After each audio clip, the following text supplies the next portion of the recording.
மக்களுக்கு எந்த வகையிலே நாம் நல்ல பொருட்களை கண்டுபிடிக்க முடியும், மக்களுடைய வசதி வாய்ப்புகளை எப்படியெல்லாம் பெருக்க முடியும், தன்னுடைய அறிவை எந்த அளவிற்கு பெருக்க வேண்டும் என்பதையெல்லாம் அந்த மக்கள் செய்யக்கூடிய, அந்த இளைஞர்கள் செய்யக்கூடியதை பார்க்கிறோம். ஆனால் நம்முடைய நாட்டிலே இருக்கக்கூடிய இளைஞர்கள் எல்லாம் மதுவிற்கும் போதைக்கும் மற்ற இந்த போதை சம்பந்தமான எல்லா விஷயங்களிலும் ஈடுபட்டு தன்னுடைய அறிவை இழக்கக்கூடியதை நாம் பார்த்து வருகின்றோம். அதே போல எல்லா பெரும் குற்றங்களுக்கும் தீமைகளுக்கும் முழு காரணமாக இந்த மது இருப்பதை நாம் பார்க்கின்றோம். அந்த அளவுக்கு இந்த போதைப் பொருட்களுடைய எண்ணிக்கை அதிகமாக இருப்பதனால், அதை பயன்படுத்துபவர்களுடைய எண்ணிக்கை அதிகம் வளர்ந்து வருவதனால், இந்திய தௌஹீத் ஜமாத்தின் சார்பாக பல்வேறு இடங்களிலே இந்த போதைக்கு எதிரான பிரச்சாரங்களை நாம் முன்னெடுத்து வருகின்றோம். ஏன் இந்த தலைப்பை நாம் எடுத்து பேச வேண்டும் என்று சொன்னால், இன்றைய காலகட்டத்திலே இந்த போதையினுடைய அளவு எந்த அளவிற்கு விற்கப்படுகிறது என்று சொன்னால், சமீபத்திலே 2003ஆம் ஆண்டில் எடுக்கப்பட்ட கணக்கின்படி அந்த ஒரு ஆண்டிலே மட்டும் 18,800 கிலோ கஞ்சா கைப்பற்றப்பட்டிருக்கிறது.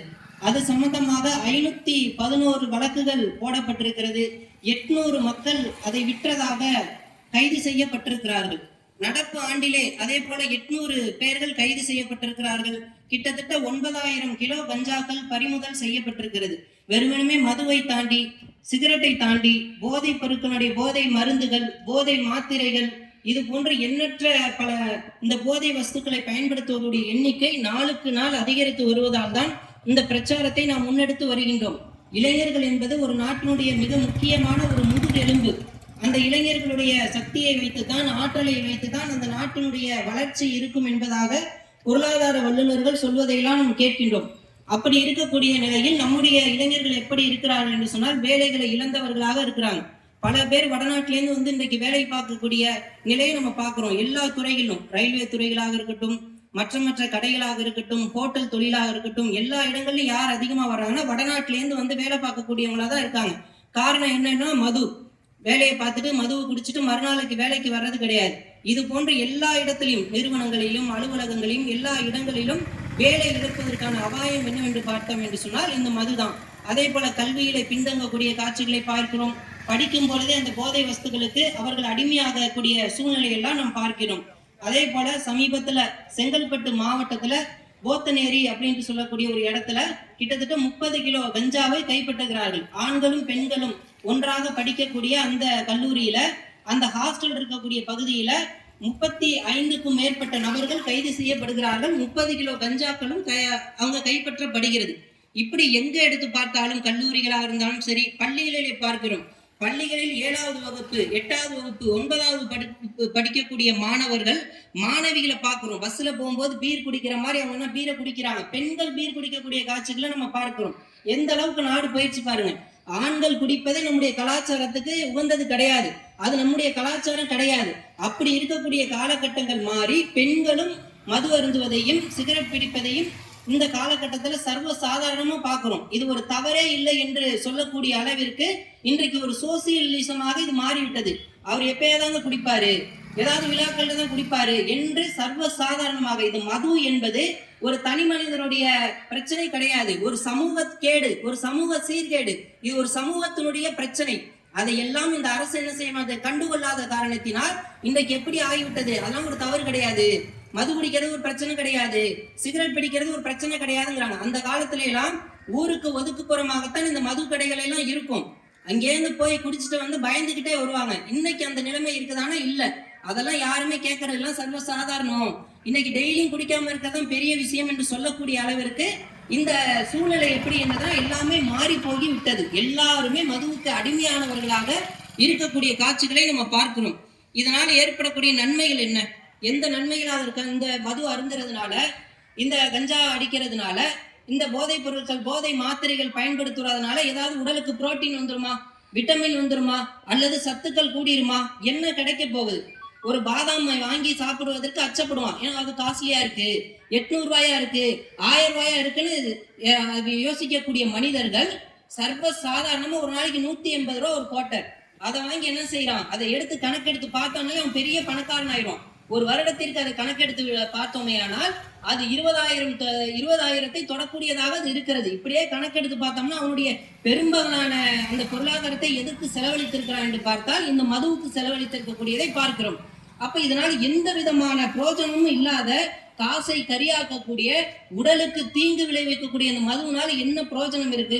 இதை எடுத்து சொன்னால் என்ன செய்ய மாட்டேங்கிறாங்க, புரிந்து கொள்ள மாட்டேங்கிறாங்க. இளைஞர்கள் என்ன செய்யறாங்க, அந்த போதையிலே மூழ்கி தன்னையும் தன் குடும்பத்தையும் சமூகத்தையும் மறந்தவர்களாக, அனைவருக்கும் கெட்ட பேர் ஏற்படுத்தக்கூடியவர்களாக இருக்கக்கூடியதை நம்ம பார்க்கிறோம்.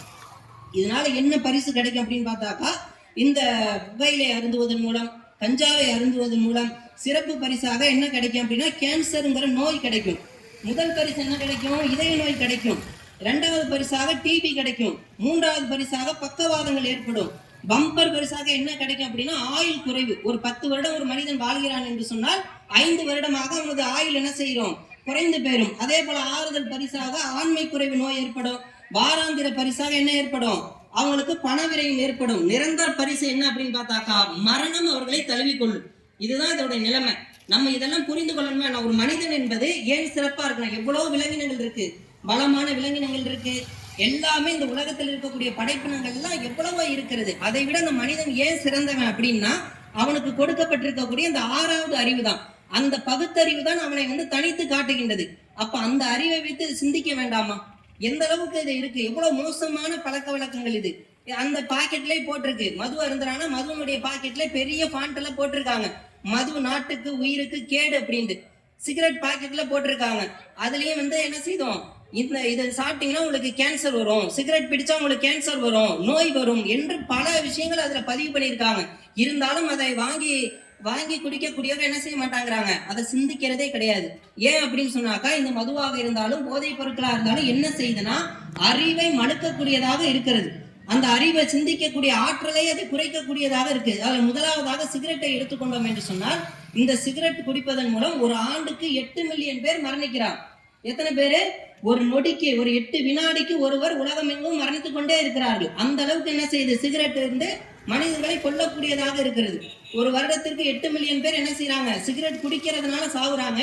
அருகிலே அதை சுவாசிக்கக்கூடிய காரணத்தினால் 1.2 மில்லியன் மக்கள் என்ன செய்யறாங்க, எந்த விதமான தவறுமே அவர் செய்யல, அவர் சிகரெட் குடிக்கல, அந்த குடிக்கக்கூடியவர்களுடைய அந்த புகையை சுவாசிக்கிறதுனால 1.2 மில்லியன் மக்கள் இறக்கிறார்கள் என்று சொன்னால் இது நன்மையா, இது எந்த ஆரோக்கியத்தையாவது தருமா?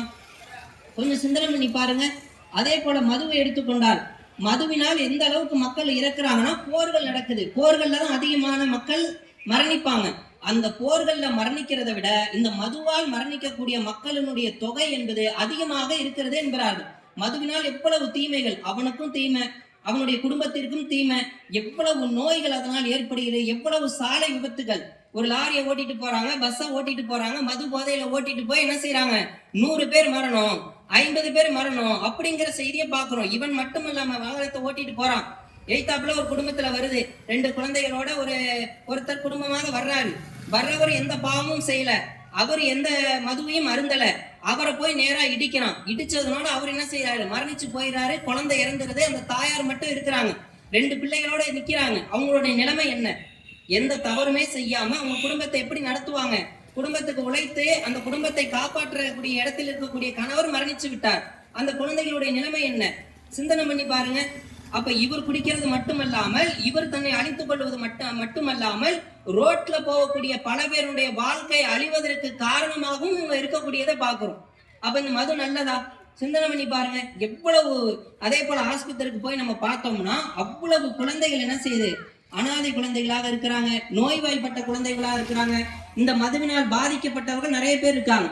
அதே போல சிகரெட் அருந்துறதுனால, கஞ்சா அருந்துறதுனால அவருடைய உயிரணுக்கள் பாதிக்கப்பட்டு அதனுடைய தன்மாக பிறக்கக்கூடிய குழந்தைகள் எப்படி பிறக்கிறாங்க அப்படின்னா நோய் சக்தி, அந்த நோய் எதிர்க்கக்கூடிய அந்த சக்தி இல்லாதவர்களாக, நோஞ்சான் குழந்தைகளாக பல குழந்தைகள் மருத்துவமனையில இருக்கக்கூடியதெல்லாம் பார்க்கிறோம். இதெல்லாம் ஏன் ஏற்படும் அப்படின்னா இந்த மதுவினாலும் கஞ்சாவினாலும் இந்த சிகரெட்டினாலும் ஏற்படக்கூடிய மிகப்பெரிய ஒரு கேடாக இருக்கக்கூடியதை பார்க்கிறோம்.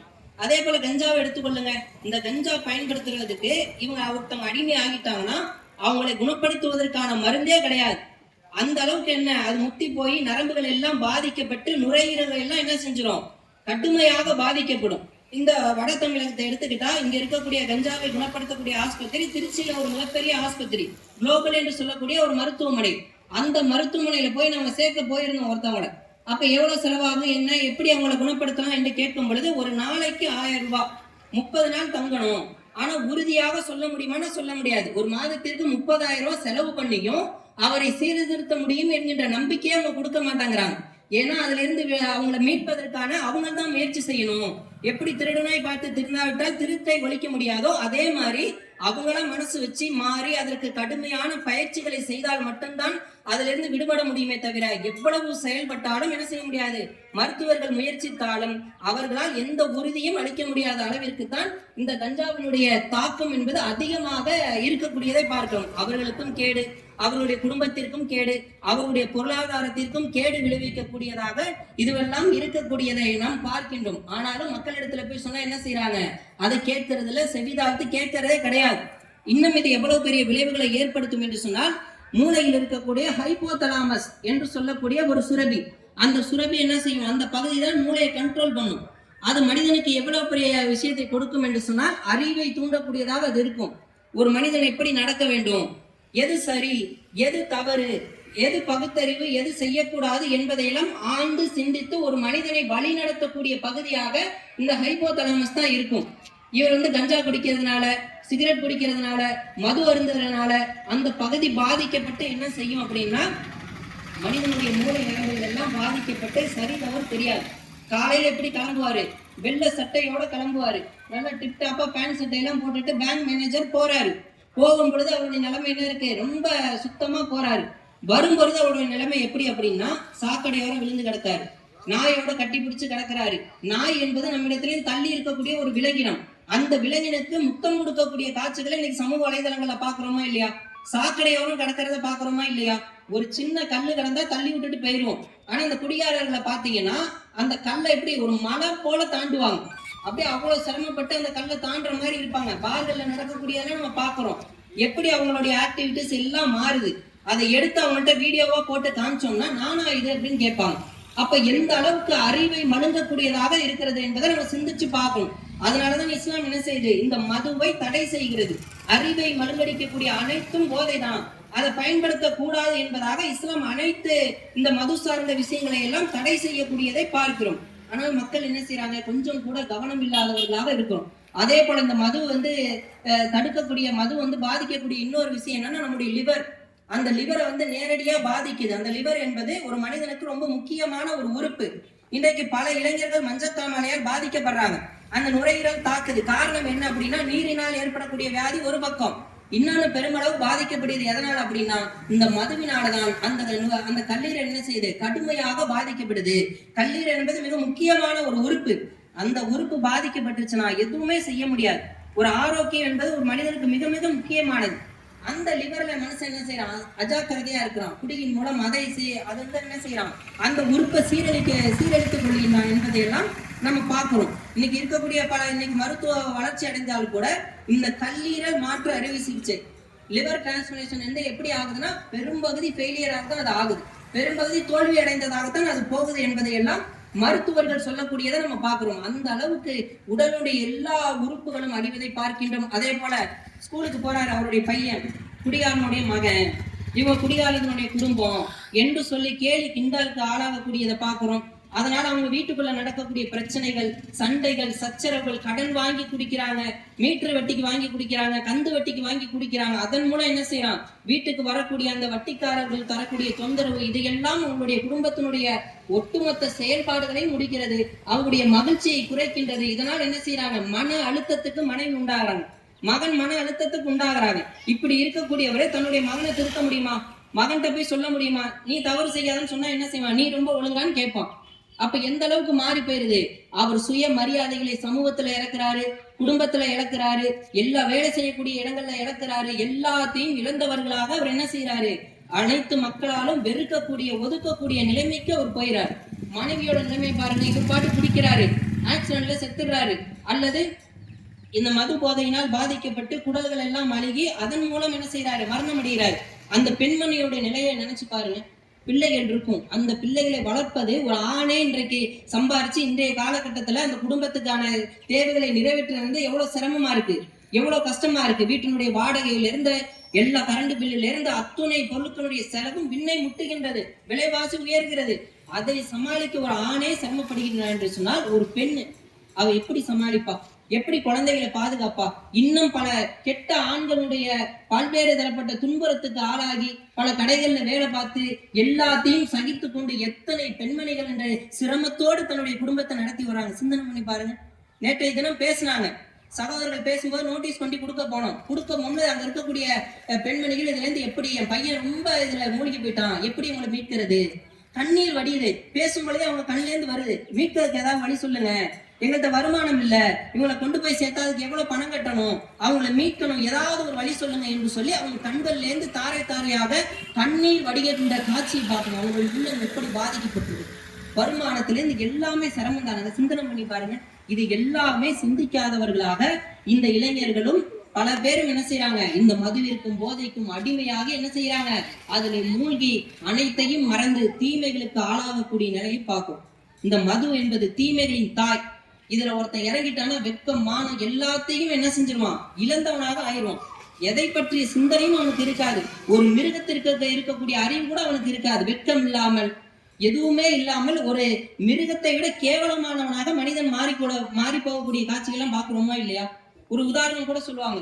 ஒரு ஊர்ல எல்லாருமே கெட்டவங்களா வாழ்றாங்க. அப்படி வாழக்கூடிய ஊர்ல ஒரே ஒருத்தர் மட்டும் நல்லவரா வாழ்றாரு. அவர் ஒரு நீதி மிக்கவரா இருக்காரு. எல்லாருக்கும் அவரை பார்த்து போறாங்க. எப்படி இந்த மனுஷன் மட்டும் நல்லவனா இருக்கிறான், இவனுக்கு எடுக்கணுமேனு யோசிக்கிறாங்க. பல முறைகளை வேலை பார்க்கறாங்க. அவரு நீதியா இருக்கிறாரு, நேர்மையா இருக்காரு, நல்லொழுக்கத்தோட இருக்கிறார். அப்ப ஒரு நாள் அவரை கூப்பிடுறாங்க. ஒரு பஞ்சாயத்துக்கு நீங்க தான் நீதி சொல்லணும் வாங்க என்று சொல்லி அவரை கூப்பிடுறாங்க. அவரு வர்றாரு. ஒரு ரூம்ல அடைச்சு வச்சுட்டு அவர்கிட்ட என்ன சொல்றாங்க அப்படின்னா, நாங்க அதுக்காக கூப்பிடல, உங்களை டெஸ்ட் பண்ண போறோம். இந்த 3 விஷயங்களை நீங்க செஞ்சாதான் இங்க இந்த 3 விஷயங்களை ஏதாவது ஒண்ணு செய்யுங்க, உங்களை விடுவிச்சிடறோம் அப்படின்னு சொல்றாங்க. முதலாவது விஷயம் என்னன்னா, மதுவை நீங்கள் அருந்துங்கள் அப்படிங்கிறாங்க. 2வது ஒரு குழந்தைய வச்சிருக்காங்க, அந்த குழந்தையை நீங்க கொன்றணும் அப்படிங்கிறாங்க. 3வது என்ன சொல்றாங்க, ஒரு பெண், அந்த பெண்ணை நீங்க சீரழிக்க வேண்டும். இந்த 3 விஷயத்துல எதையாவது செய்யுங்க அப்படிங்கிறாங்க. அவர் என்ன செஞ்சிருக்கணும், இந்த 3ஐயும் நான் செய்ய மாட்டேன்னு வரணும். ஆனா அவர் என்ன செய்யறாரு, யோசிக்கிறாரு. இந்த 3ல எது சின்னது அப்படின்னு யோசிக்கிறார். சின்னதுன்னு யோசிச்சு என்ன செய்யறாரு என்று சொன்னால், மதுவை நான் குடிச்சுக்கிறேன் அப்படின்னு சொல்லிட்டு மதுவை அருந்துகிறார். மதுவை அருந்தவுடன் அவருடைய மனநிலை மாறி என்ன செய்யறாரு, இதற்கு தடையாக இருக்கக்கூடிய அந்த குழந்தையினுடைய கருத்தை என்ன செய்யறாரு, அடுத்து அந்த குழந்தையை கொல்றாரு. அடுத்து அந்த பெண்ணையும் என்ன செய்யறாரு, சீரழிக்கிறார். அப்ப இந்த மது என்பது ஏன் தீமைகளின் தாய் என்று சொன்னால், அதை குடித்து விட்டால் மனிதனுக்கு மூளை வேலை செய்யாது, அந்த ஹைப்போதலாமஸ் வேலை செய்யாது. அவன் எப்படி ஆறிடுவான், மிருகமாக மாறிவிடுவான், அதை விட கேவலமாக மாறிவிடுவான். வெட்கம் இல்லாமல் எந்த தீமையும் செல்வதற்கு அவன் என்ன செய்வான், தயாராக ஆயிடும். பல்வேறு தரப்பட்ட போராட்டங்கள்ல, பல்வேறு தரப்பட்ட கலவரங்கள்ல என்ன நடக்குதுன்னா, மதுவை ஊத்தி கொடுத்துருவாங்க, கஞ்சாவை கொடுத்துருவாங்க. மணிப்பூர் போன்ற நகரங்கள்ல கலவரம் நடந்தப்பெல்லாம் அதுதான் நடந்துச்சு. இன்னும் பல பேர் என்ன செய்யறாங்க, இந்த சமூகத்தை குடிகாரர்களை ஏன் வச்சிருக்கோம்னா, அரசாங்கத்தை எடுத்து கேள்வி கேட்க கூடாது, தீமைகளை எடுத்து கேள்வி கேட்க கூடாது என்பதற்காக என்ன செய்யறாங்க, மதுவை ஊத்தி கொடுத்து அந்த மக்களை போதைக்கு அடிமையாக வைத்திருக்கக்கூடியதையெல்லாம் நம்ம என்ன செய்யறோம், கவனிச்சு பார்க்கிறோம். அப்ப இந்த மது போதை என்பது மனிதனை சிந்திக்க விடாமல் அவன் பகுத்தறிவை எல்லாம் மழுங்கடிக்கக்கூடியதாக இருக்கிறது. இன்னும் சொல்ல போனால், கடந்த வாரம் சென்னையில நடு ரோட்ல ஒருத்தர் என்ன செய்யறாரு, குடிச்சிட்டு நடு ரோட்ல வாகனங்கள் வரக்கூடிய, லாரிகள் வரக்கூடிய, சென்னையினுடைய பெருநகரம் அதனுடைய வாகனம் பத்தி நமக்கு தெரியும். வாகன போக்குவரத்துகள் எல்லாம் எந்த அளவுக்கு அதுல ரஷ்ஷா இருக்கும். நடு ரோட்ல படுத்திருக்கிறார். நைட்டு ஒரு தண்ணி லாரி வந்தது தெரியாம அவனை அடிச்சு அப்படியே இறந்து போயிட்டார். சக்கையா போயிட்டார் பாருங்க. அப்ப அந்த ஹைப்போதலாமஸ் வேலை செய்யாம, அவருடைய மூளை வேலை செய்யாம நடு ரோட்ல இப்படி படுக்கிறோமே, இது முடியுமா முடியாதா என்பது அந்த சிந்தனை இல்லாம என்ன செய்ய போறாரு, இறந்து போயிறாரு. அதுவும் இல்லாமல் இன்றைக்கு இருக்கக்கூடிய பாண்டிச்சேரியில பக்கத்துல பெண்கள் வரிசையில நின்று மதுவை வாங்கி கொண்டு போகக்கூடிய காட்சிகளை பார்க்கிறோம். போலீஸ்ல ஒரு 5 கேஸ் பதிவிஞ்சிருக்கு. என்ன அப்படின்னு பார்த்தாக்கா, பெண்கள், நான் எய்த்த விட்டு பெண்ணோட பழகிட்டு இருந்தேன், அந்த அம்மா அப்படி குடிப்பாங்க, எனக்கும் பழகி கொடுத்தாங்க, அதுக்கு அடிமை ஆகிட்டு பல காசுகளை அவங்கள்ட்ட கொடுத்தோம், பல லட்சம் ரூபாயை கொடுத்தோம், எங்களுக்கு திருப்பி தரல, நீங்க வாங்கித்தாங்க என்று சொல்லி என்ன செய்யறாங்க, கம்ப்ளைண்ட் கொடுக்குறாங்க, கேஸ் கொடுக்குறாங்க. இன்றைக்கு பெங்களூர் போன்ற நகரங்கள்ல பெண்களுக்கு என்று தனியாகவே ஒரு பாரை ஓபன் செய்திருக்கிறார்கள் என்பதையெல்லாம் நாம் செய்தியாக பார்க்கிறோம். எந்த அளவுக்கு மோசமா போயிட்டு இருக்குன்னு பாருங்க. அதே போல கல்லூரியில் படிக்கக்கூடிய, அதே போல இன்னைக்கு கலாச்சாரங்கள் எப்படி இந்த சினிமாக்களை பார்த்து பார்த்து சனிக்கிழமை என்று வந்துவிட்டால் போதும், உடனே என்ன செய்யறாங்க, ஆண்களும் பெண்களும் ஒன்றாக சேர்ந்து கொண்டு குடிப்பது, அதன் மூலம் கற்பிழப்பு, அதன் மூலம் பண இழப்பு, என்னென்ன மோசடிகள் செய்ய முடியுமோ எல்லா மோசடிகளும் எங்கே தொடங்கக்கூடிய இடமாக இருக்கிறது என்று சொன்னால் இந்த போதையினால்தான் ஏற்படக்கூடியதாக இருக்கிறது. ஆக அன்பிற்குரிய சகோதர சகோதரிகளை நம்ம நன்றாக சிந்தித்து பார்க்க வேண்டும். இதனால் எந்த பிரயோஜனமும் இல்லை. உடலுக்கு ஒரு பலம் கிடையாது, நம்ம காசுக்கும் கேடு, எல்லாமே விரயம் செய்யக்கூடியதாக. வெறுமனவே காசை கிழிச்சு ரோட்ல போட்டா என்னதோ அதுதான், அது கூட பிரச்சனை கிடையாது. இது இன்னும் என்ன செய்யணும், நம்முடைய உடலை பாதிக்கும். இந்த உடலை சீர்படுத்த முடியுமா? இறைவன் எவ்வளவு அருள் கொண்ட உடல் என்பது மிகப்பெரிய அற்புதம். நம்ம உள்ள இருக்கக்கூடிய கிட்னியை எடுத்துக்கொள்ளுங்க, ஒரு 1.5 இன்ச்சு இருக்கும். அந்த கிட்னியோடைய செயல்பாடு அவ்வளவு அற்புதமாக இருக்கிறது. கிட்னியை செயலிழந்தவங்கள்ட்ட போய் கேளுங்க, இவ்வளவுதான் தண்ணி குடிக்கணும், இவ்வளவு அரை பழம் தான் சாப்பிடணும், கொய்யாப்பழம் அரை, ஆப்பிள் காப்பழம், இப்படிதான் அவங்களுடைய அந்த டயட்டு கொடுக்குறாங்க. பார்க்க அவ்வளவு கஷ்டமா இருக்கு. நான் குடிச்சிட்டேன் பாய், குடிச்சு உடம்ப அழிச்சுக்கிட்டேன், இப்ப என்னால முடியல, நான் நினைச்சதை சாப்பிட முடியல, நினைச்ச நேரத்துல தண்ணி குடிக்க முடியல, ஒரு ஜூஸ் குடிக்க முடியல, எந்த ஊருக்கு போனாலும் நான் எப்படி போக வேண்டியதா இருக்கு, எல்லா தயாரிப்பையும் ஏற்படுத்திட்டு போக வேண்டியதா இருக்கு, பல நேரங்கள் பட்னி கிடக்கக்கூடியதாக இருக்குங்கிறாங்க. அப்ப அந்த கிட்னிக்கு பதிலாக ஒரு மிஷினை வச்சிருக்காங்க டயாலிசிஸ் பண்றதுக்கு. அந்த மிஷின் ஒரு 4 அடி உயரம் இருக்கு. இந்த 1.5 இன்ச்சு கிட்னி செய்யக்கூடிய வேலையை அந்த 4 அடி இருக்கக்கூடிய அந்த மிஷின் செய்தானா இல்ல. பல பேருக்கு அது பெரிய சிரமத்தையும் கஷ்டங்களையும் ஏற்படுத்தக்கூடியதாக இருக்கிறது. அப்ப இப்படி உடல்நலத்தை பாதிக்கக்கூடிய, பொருளாதாரத்தை பாதிக்கக்கூடிய, எல்லா பிரச்சனைகளுக்கும் சமூக குற்றங்களுக்கும் தீமையாக இருக்கக்கூடிய இந்த மதுவை நம்ம என்ன செய்யணும், மதுவிலிருந்து, போதையிலிருந்து, பீடி சிகரெட்டிலிருந்து விலகியவர்களாக நம்ம இருக்கணும். விலகினால் தான் நம்ம என்ன செய்ய முடியும், நம் மனிதர்களாக வாழ முடியும். அதைத்தான் திருமறையிலே இறைவன் சொல்லி காட்டுகின்றான். யா அய்யுஹல்லதீன ஆமனு இன்னமல் கம்ரு வல் மைசிரு வல் அன்சாபு. இந்த மது போதைகளில் உங்களுக்கு சிறிய அளவு நன்மைகளும் இருக்கிறது, பெரிய அளவு தீமைதான் இருக்கிறது. இன்றோடு இதை உங்களுக்கு தடை செய்கிறேன் என்பதாக இறைவன் அதிலே சொல்லி காட்டக்கூடிய காட்சிகளை நாம் பார்க்கிறோம். மேலும் அல்லாஹ் சொல்லி காட்டுகிறான், ஃபஜ்தனிபூஹு லஅல்லகும் துஃப்லிஹூன். யார் இதிலிருந்து விலகி கொண்டார்களோ அவர் வெற்றி பெற்றவர்கள். இந்த சைத்தானுடைய செயல்கள், இது சைத்தானுடைய தூண்டுதல்கள், இதிலிருந்து யார் விலகி கொள்கிறார்களோ அவர்கள் தான் வெற்றி பெற்றார்கள். வெற்றினா என்ன? குடும்பத்துல வெற்றி, வியாபாரத்துல வெற்றி, இறைவனிடத்துல வெற்றி, எல்லா இடத்துலயும் வெற்றி கிடைக்கும். அப்படி இல்ல, மது போதைகளுக்கு அடிமையாக நாம் மாறிவிட்டோம் என்று சொன்னால் எல்லாத்திலையும் தோல்விதான். எதுலதான் இப்ப நம்ம வெற்றின்னு சொன்னோமோ, வியாபாரத்துல தோல்வியை காணுவோம், குடும்பத்துல தோல்வியை காணுவோம், அதே போல இறைவனிடத்திலும் நாம் அப்படி நிற்பான், தோல்வி அடைந்தவனாக நாளைக்கு இருப்பான் என்பதை ஒவ்வொருத்தரும் புரிந்து கொள்ள வேண்டும். இந்த உடல் என்பது இறைவனுடைய அற்புதமான ஒரு அருள். அதை நம்ம என்ன செய்யணும், பேணி பாதுகாக்க வேண்டும். இதுல இன்னொரு விஷயம் என்னன்னா, பெரும்பாலான பெற்றோர்கள் கவனக்குறைவாக இருக்கிறாங்க. எல்லாரும் என்ன செய்யறாங்க, நம்ம போய் சொன்னா கூட உங்க பையன் இந்த மாதிரி இந்த தண்ணி அடிக்கிறவங்களோட, போதை அருந்துறவங்களோட, இவங்களோட இருக்காங்க அப்படின்னு பெற்றோர்கள்ட்ட போய் சொன்னாக்கா அது என்ன ஏதுன்னு கேட்க மாட்டாங்கிறாங்க. உடனே யார் சொன்னாலும் அவர் மேல கோபப்படுறாங்க. என் புள்ள அப்படி கிடையாது, உங்க வேலையை நீங்க பாத்துக்கிட்டு போங்க என்று சொல்லக்கூடியதை பாக்குறாங்க. பிறகு இப்படி சொல்லக்கூடியவர்களுடைய பிள்ளைகளை பெரும்பகுதி நம்ம பாக்குறோம் கை சேதப்பட்டவர்களா பின்னாலே, நீங்க அப்பயே சொன்னீங்க நான் கேட்கல, என் மகன் இப்படி வழிகட்டு போயிட்டான், குடிக்கக்கூடியவனா ஆயிட்டான், போதைக்கு ஆட்பட்டவனாக போயிட்டான் என்று சொல்லி பின்னாடி வருந்தக்கூடியதை பார்க்கும். இந்த மாதிரி போதையில விழுந்தவங்க பல பேர் திருந்திலாம் கூட அதிகமான மக்களை இதுல இருந்து மீட்டெடுப்பது என்பது மிக மிக கஷ்டமானது. இது எப்படின்னா, தும்ப விட்டுட்டு வாழை பிடிக்கிற கதை தான். அவன் ரொம்ப சிரமம். அவனை மீட்டெடுக்கிறேன்னா அவன் கண்ட்ரோலே அவன் இருக்க மாட்டான். ஒரு டைம் வந்துட்டா போய் குடிக்கணும், அந்த டைம் வந்துட்டா கஞ்சா போடணும், இப்படிதான் அவனுடைய மனம் இருக்குமே தவிர அவனை மீட்டெடுப்பது என்பது ரொம்ப கஷ்டமான காரியம். அதனால நம்ம என்ன செய்யணும், சிறிய வயதிலிருந்து இதனுடைய தீமைகளை, இதனுடைய நல்ல பண்புகளை எல்லாம் சொல்லி நம்ம என்ன செய்யணும், இறைவனுடைய அச்சத்தை வைத்து அந்த குழந்தைகளை நேரான வழியில் நம்ம வளர்த்து எடுக்கணும். அவனுக்கு பல்வேறு தரப்பட்ட விஷயங்களை கற்றுக் கொடுக்கணும். அதுல முக்கியமான விஷயம் என்னன்னா, பள்ளிவாசலோடு ஏற்படக்கூடிய தொடர்பு. அந்த காலத்துல அப்படிதான், நபிகளாருடைய காலத்துல எல்லாம் மாதத்திற்கு ஒரு முறையாவது, 15 நாட்களுக்கு ஒரு முறையாவது என்ன செய்வாங்க அப்படின்னா, பள்ளிவாசல்ல போய் ஈத்திகாப் என்று சொல்லி இருப்பாங்க. நம்ம ரமலான்ல மட்டும் அதை வழக்கப்படுத்திக்கிட்டோம். மற்ற நேரங்கள்லயும் சனி ஞாயிறு ஒரு நாள் என்ன செய்யணும், பிள்ளைகளை பள்ளிவாசலுக்கு டெய்லி அழைச்சிட்டு போகணும். குறைஞ்சபட்சம் சனி ஞாயிறாவது கூட்டிட்டு போய் 5 வர்த்தகளை தொழுகையும் தொழுது, தஹஜ்ஜுத் தொழுகைகளை தொழுது, அந்த ஒழுக்கங்களை, அந்த பழக்க வழக்கங்களை, இறை நினைவுகளை, எதெல்லாம் இஸ்லாத்துல கூடும், எதெல்லாம் கூடாது, எது நல்ல பழக்க வழக்கம் என்பதையெல்லாம் அந்த மக்களுக்கு போதிக்கும். ஏன்னா இந்த பள்ளிவாசல் என்பது எப்படிப்பட்டதுன்னா, மக்களை நன்னெறிப்படுத்தக்கூடியது, ஒழுக்கங்களை கற்றுத்தரக்கூடிய இடம். பல மக்கள் வருவாங்க, ஆலிம்கள் இருப்பாங்க, அறிஞர்கள் வருவாங்க, மார்க்கத்தை பத்தி தெரிஞ்சவங்க வருவாங்க, அவங்கள நல்லதை எடுத்து சொல்லுவாங்க. அவங்களுடைய பழக்க வழக்கத்தை பார்த்துட்டு நிறைய கத்துக்க முடியும். ஆனா இன்னைக்கு இருக்கக்கூடிய பிள்ளைங்க பாருங்க, கண்டுக்கிறதே இல்லை, கவனிக்கிறதே இல்லை, முழுக்க வீடியோல தான் இருக்கும், முழுக்க டிவி. முழுக்க முழுக்க சினிமா. அதுல என்ன கத்து தர்றாங்க? பல நடிகர்களுக்கு என்ன செய்யறாங்க, இவங்க ஃபேன்ஸா இருக்காங்க, அவங்களுடைய படங்களை எல்லாம் பார்த்தா என்ன காட்டுறான்? சிகரெட் பிடிக்கிறது, சிகரெட் பிடிக்கிறது ஒரு ஸ்டைலு, மது இருந்தது ஒரு கெத்து, போதைப் பொருட்களா இருந்தது ஒரு கெத்து, இப்படி காட்டுறாங்க, அதுதான் பெருமை என்று வன்முறையை தூண்டக்கூடியதாக இன்றைய சினிமாக்கள் இருக்கக்கூடியதை நம்ம பார்க்கிறோம். அப்ப அதை பார்க்கக்கூடிய என்னுடைய உள்ளத்துல என்ன வரும்? முதலாக தீமைக்கு தூண்டுவது, மது அருந்துவது எதுல இருந்து வருதுன்னா பார்வையின் மூலமாகத்தான் வருகிறது. அப்ப அதுல இருந்து விளக்கணும்னா நம்ம எந்த இடம்? அதற்கு பள்ளிவாசல் தான் சிறந்த இடம்.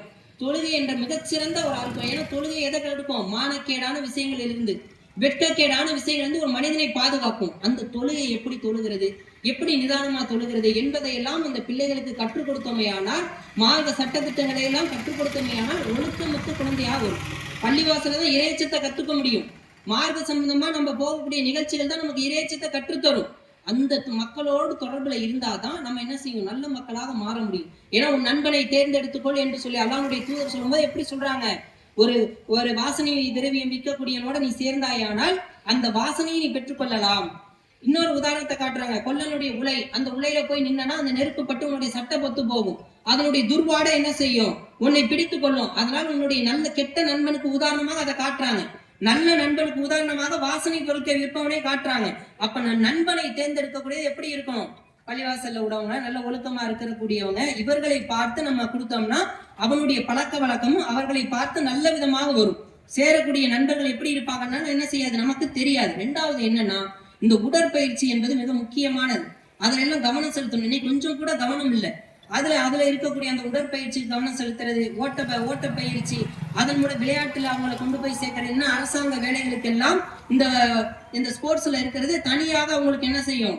அவங்களுக்கு இந்த வேலையெல்லாம் வாங்கி தரக்கூடியதா இருக்கும். அதுல நம்ம கவனம் செலுத்துறதுல, கல்வியை நல்ல முறையில நம்ம என்ன செய்யறதுல, அவர்களுக்கு கொடுக்கறதுல, இதுல எல்லாம் நம்ம என்ன செய்யணும்? கவனம் எடுத்து இதெல்லாம் அவங்க கொடுத்தோம்னா, ஏன்னா உடற்பயிற்சி செய்யறவங்களுக்கு மது இருந்தக்கூடிய பழக்கம், போதைப் பொருட்களை பயன்படுத்த கூட சாதாரணமா வராது. ஏன்னா அதெல்லாம் குடிச்சா உடலை என்ன செய்ய முடியாது, மெயின்டைன் பண்ண முடியாது. அதுல எல்லாம் அவனுக்கு கவனத்தை ஏற்படுத்தணும். விளையாட்டுகள் அவனுக்கு கவனத்தை ஏற்படுத்தணும் என்று சொன்னால் என்ன செய்யும்? இந்த பழக்கத்துல இருந்து அவன் என்ன செய்வான்? விடுபடுவான். அதை எல்லாத்தையும் நம்ம விட்டுட்டு நம்ம கடைசியில அவன் எல்லாத்துக்கும் அடிமையான பிறகு அவனை மீட்கணும் என்று நினைத்தோம் என்று சொன்னால் ஒண்ணுமே நம்மளால என்ன செய்ய முடியாது, அவனை மாற்ற முடியாது. அதை எவ்வளவு உழைப்பை போட்டாலும் விரலுக்கு இழைத்த நீராக அது என்ன செய்யப்படும்? மாறி போயிருங்கிறாங்க. அல்லாஹ் என்ன சொல்றான்? இந்த போதைப் பொருட்கள் இருந்து விலகி இருக்கணும்னு நல்லா சொல்றாங்க. அப்ப அப்படிப்பட்ட மக்களாக நம்ம மாறணும். ஏன்னா வாழ்வும் மரணமும் எப்படி இருக்கும்னு ரசூலுல்லாஹ் சொல்றாங்க. ஒரு மவுத்து போகுது, ஒரு மவுத்து போயிட்டு இருக்கும்போது, கடந்து போயிட்டு இருக்கும் பொழுது அல்லாஹ்வுடைய தூதர் சொல்றாங்க, இது ஓய்வு பெற்றவர் அல்லது ஓய்வு கொடுத்தவர்ங்கிறாங்க. அப்ப கேட்கிறாங்க, அல்லாஹ்வுடைய தூதர், ஓய்வு பெற்றவர்னா என்ன, ஓய்வு கொடுத்தவர்னா என்ன அப்படின்னு கேட்கும் பொழுது ரசூலுல்லாஹ் சொல்றாங்க, ஓய்வு பெற்றவர்னா இந்த உலகத்தினுடைய முஸ்லீமாக அவர் வாழ்றாரு. வாழும் பொழுது இஸ்லாத்தை கடைபிடித்து வாழ்வது ரொம்ப கஷ்டம்.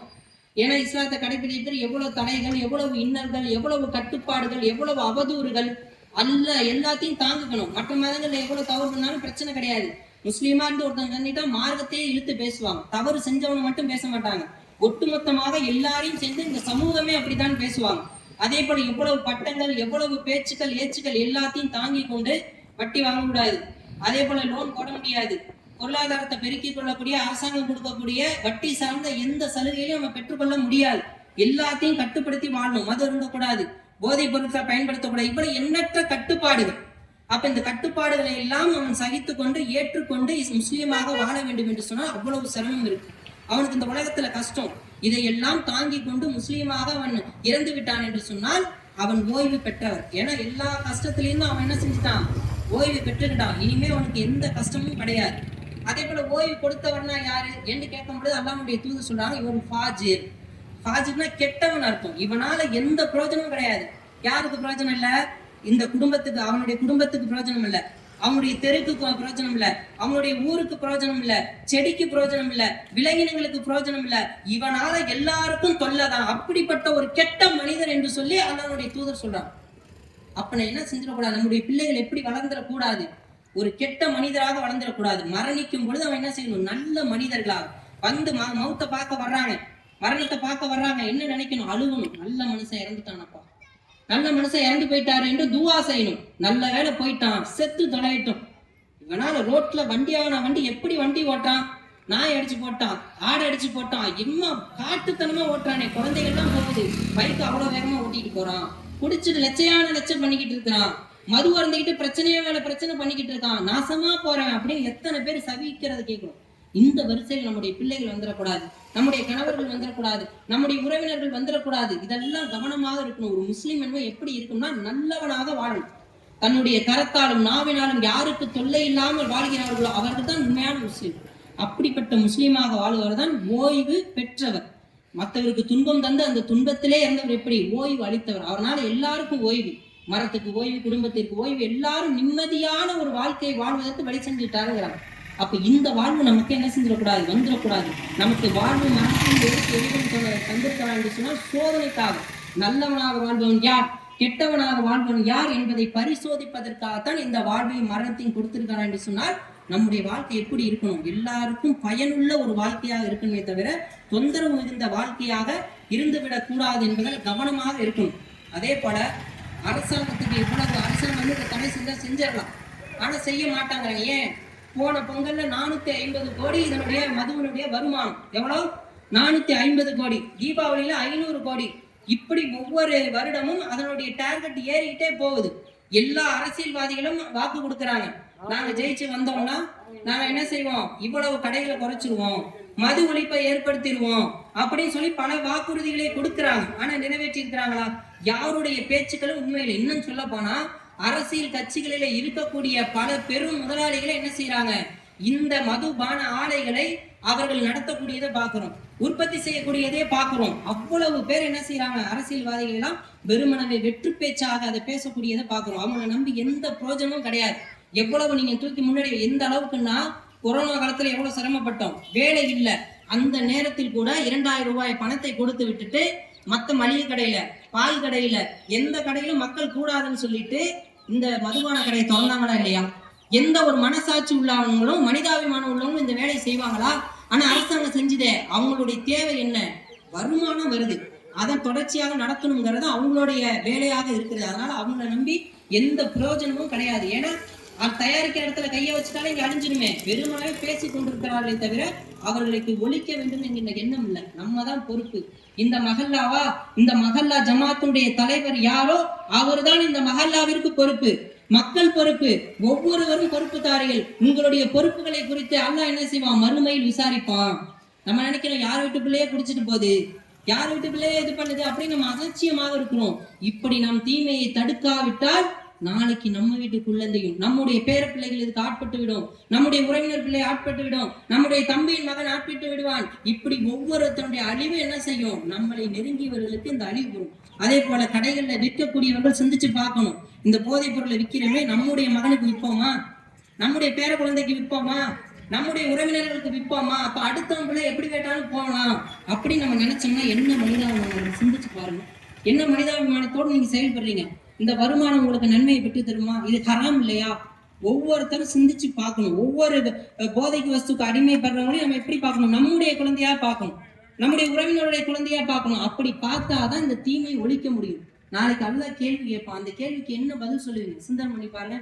ஜமாத் தலைவரை கூட்டு கேட்பான், அந்த தெரு மக்களை கூட்டு கேட்பான், நம்ம என்ன பதில் வச்சிருக்கிறோம்?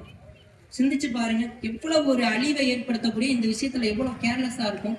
அப்போ பொறுப்புகள் குறித்து ஒவ்வொரு இதுக்கு எதிராக நம்ம எப்படி ஆகணும்னா கடுமையான பிரச்சாரத்தை எடுக்கணும். ஏன்னா இஸ்லாத்தினோட அடிப்படை என்ன? நன்மையை ஏவி தீமையை தடுப்பதான். அந்த பிரச்சாரத்தை ஒவ்வொரும் கையில் எடுத்தால் இதை ஈஸியாக உடைச்சிடலாம். ஏன்னா இன்றைக்கு இருக்கக்கூடிய மது போதைகளை விட அன்றைய நபிகளார் காலந்த காலத்துல எப்படி இருந்துச்சு? யார் அதிகமாக மது காய்ச்சுறாங்களோ அவங்க தான் சிறந்த பணக்காரர். மது ஆறு ஓடக்கூடிய அளவிற்கு ஒவ்வொரு வீட்டிலும் மது காய்ச்சினாங்க. அதெல்லாம் தூதர் ஒழிக்கலையா? எந்த அளவுக்கு ஒழிச்சாங்க, எந்த அளவுக்கு ஒழிச்சாங்க என்று சொன்னால் 10 ஆண்டுகள்ல இன்றைக்கு வரைக்கும் அவருடைய பெயர் சொல்லக்கூடிய அளவிற்கு அந்த அரபு தீபகற்பத்துல மது என்கின்ற பழக்க வழக்கமே அங்க கிடையாது. அதனுடைய வாடகைகள் கூட கிடையாது. சமீபத்துல சகோதரர் திருமாவளவன் என்ன செஞ்சாங்க, ஒரு மாநாடு நடத்தினாங்க.